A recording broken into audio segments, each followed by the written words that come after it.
باللہ من الشیطان الرجیم بسم اللہ الرحمن الرحیم تسبیح اللہ تعالیٰ کی درود و سلام آخری نبی حضرت محمد صلی اللہ علیہ وسلم پر۔ میں رائے عابد علی کھر راست نکتہ کے فورم سے حاضر خدمت میرے دیکھنے اور سننے والوں کو سلام۔ آج کا ہمارا موضوع ہے خیالی آمدن پر ٹیکس یا زیادہ جائیداد رکھنے والوں کی حوصلہ شکنی۔ اصل موضوع کے اوپر آنے سے پہلے ہم انکم ٹیکس کے حوالے سے تھوڑا سا ڈسکس کرتے ہیں کہ انکم ٹیکس یعنی کہ نام سے ظاہر ہے کہ آمدن کے اوپر ٹیکس، یعنی جو بھی شخص پاکستان میں رہتے ہوئے پاکستان میں یا پاکستان سے باہر آمدن کما رہا ہے تو اس کے اوپر ٹیکس ادا کرے گا، یعنی تنخواہ لے رہا ہے، کاروبار کر رہا ہے، بینک میں پیسے پڑے ہیں، سٹاک مارکیٹ میں پروفٹ کما رہا ہے، یا کوئی اور منافع بخش کام زراعت وغیرہ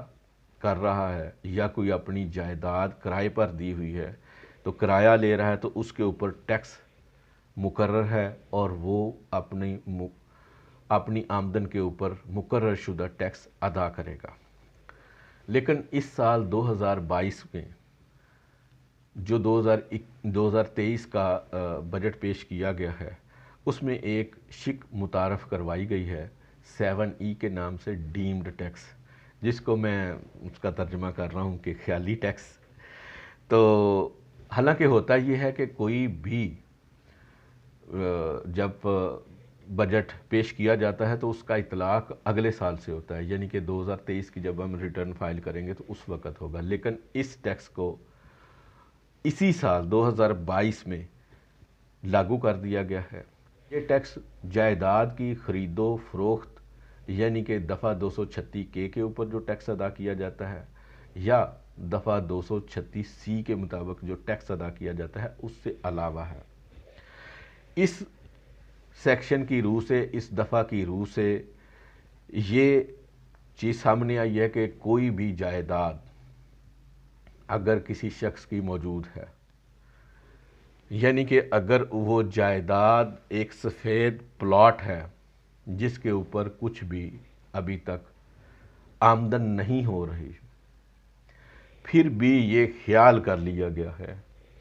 کہ اس پلاٹ کو اگر کرائے پر دیا جاتا تو اس کے اوپر آمدن ہوتی اور اس آمدن کے اوپر ٹیکس ادا کرنا ہوتا۔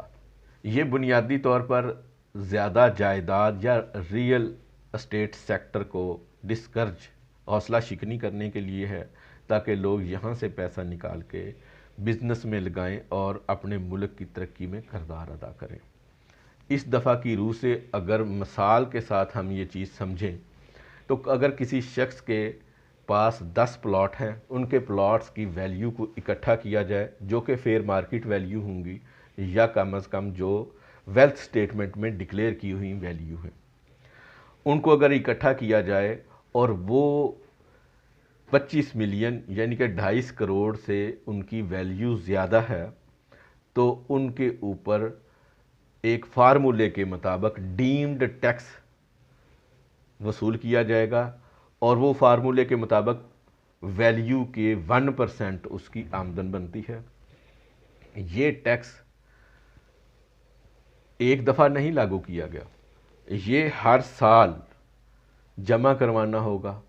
چاہے اس پلاٹ کے کو کرائے پہ دیا گیا ہے یا نہیں، اس کو یہ ٹیکس ہر سال ادا کرنا پڑے گا، یہاں تک کہ اگر حکومت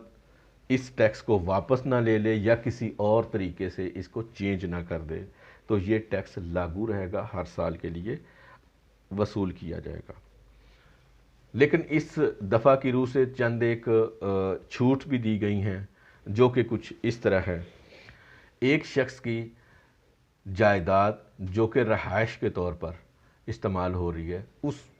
کے اوپر چھوٹ ہے، اس کے اوپر ٹیکس ادا نہیں کرنا پڑے گا، لیکن اس کا مطلب یہ نہیں ہے کہ اگر اس ایک جو جائیداد ہے وہ اپنے اور ایک اپنے ماں باپ اور ایک بھائی اور بہن اور ایک بیٹی کے نام پہ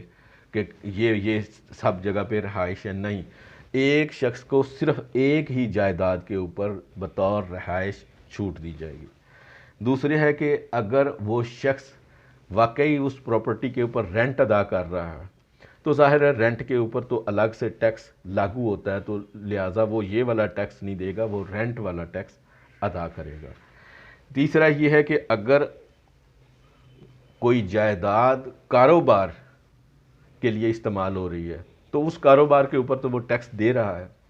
تو اگر وہ کاروبار کے لیے جائیداد استعمال ہو رہی ہے تو اس جائیداد کے اوپر بھی یہ والا ٹیکس ادا نہیں کیا جائے گا۔ اگر کوئی ایسی جائیداد خریدی ہے جس کے اوپر اس سال 236 کے تحت بطور جائیداد خریدنے کے ٹیکس ادا ہو چکا ہے تو وہ بھی چھوٹ ہوگی۔ اور پھر اگر کوئی شہید یا شہید کے پسماندگان کے حوالے سے جائیداد ہے تو اس کے اوپر بھی چھوٹ ہوگی۔ ایسی جائیداد جو ایگریکلچرل ہو اور اس کے اوپر وہ خود کاشت کر رہا ہو اس کو چھوٹ دی جائے گی، لیکن فارم ہاؤس اس سے الگ ہے اور اس کی مقررہ جو ہے نا وہ میجرمنٹ دی گئی ہے۔ ایسی جائیداد جس کا ابھی قبضہ نہ ملا ہو اس کے حوالے سے بھی ابھی کلیئرنس آنی ہے۔ اس قانون کا مقصد ہاؤسنگ سوسائٹیز میں پیسہ لگانے یا دفن کرنے، ہاؤسنگ سوسائٹی میں جو پیسہ لگایا جاتا ہے وہ دفن کرنے کے ہی مترادف ہوتا ہے، اس کی حوصلہ شکنی کی گئی ہے